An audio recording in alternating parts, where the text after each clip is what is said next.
Munzvimbo yegoza kwakanga kune musikana akanaka zvinoshamisa. Mwana uyu akanga ari tsvarakadenga isina akamboona.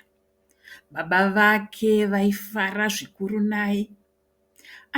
Asi Ruwi musikana uyu akanga ane dambudziko rekusakwanisa kuenda panopisa.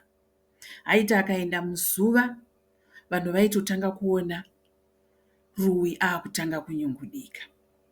Naizvozvo baba vake vakafunga zana kuti zvino Ruwi zvaasvika zero rekuroorwa voita sei naye. Vakafunga zano rokuti mwana wavo anofanira kuroorwa nemunhu akasimba aikwanisa kuzomuchengetedza. Vakasheedza vakomana vose vemunharaunda. Vakauya vakomana vachiita chipiti-piti vachifara kuti zvino nhasi Ruwi taakuzonomuroora. Asi vachisvika kuna baba vaRuwi, baba vaRuwi vakataura kuti ndine chinhu chimwe chete chandichada kuona pamuri vakomana. Mukomana achandiratidza simba rakakura ndiye achaenda nemwana wangu.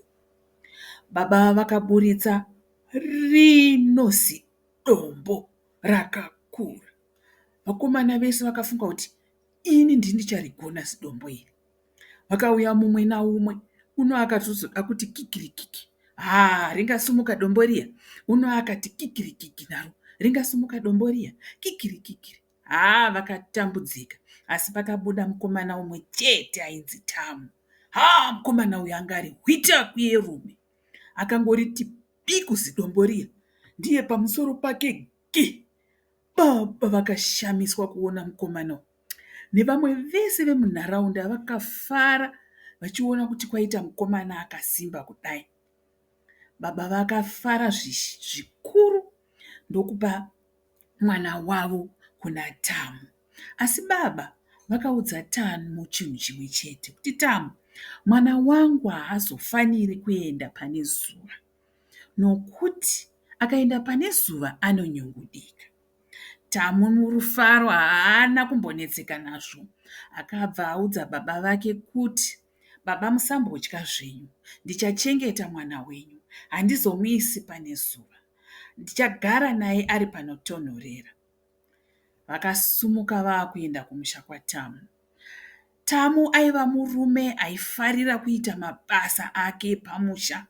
Aibata mabasa akawanda, asi kwese kwaaienda uku aienda naRuwi mudzimai wake.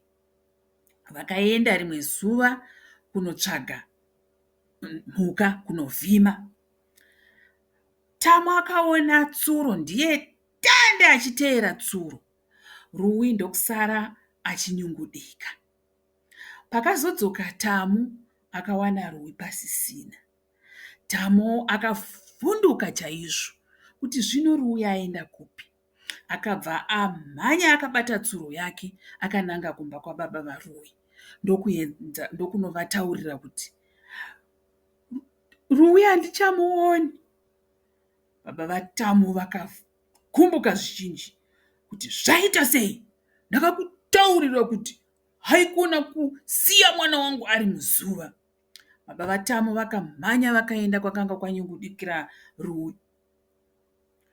Vasvika ikoko, vakasvika vakatanga kuimba karumbo kavo kavaiimba kana Ruwi apinda mudambudziko. Vakaimba vachiti, dzoka mwanangu dzoka, dzoka mwanangu dzoka. Zvishoma zvishoma nezwi riri pasi, mwana wavo akatanga kuidairira achiti, ndodzoka baba, ndodzoka baba, dzoka mwanangu dzoka, ndodzoka baba, ndodzoka baba. Nenguva isipi Ruwi anga amira ati dzi. Kunyungudika kwese kwapera. Vakabva vati kuna Tamu, Tamu, ndave kudzokera nemwana wangu nokuti watadza kumuchengeta. Tamu akasara achishungurudzika achichema zvikuru. Apa ndipo paperera rungano rwedu. Tinodzidza kuti tinofanira kuramba takabatirira pachitsidzo.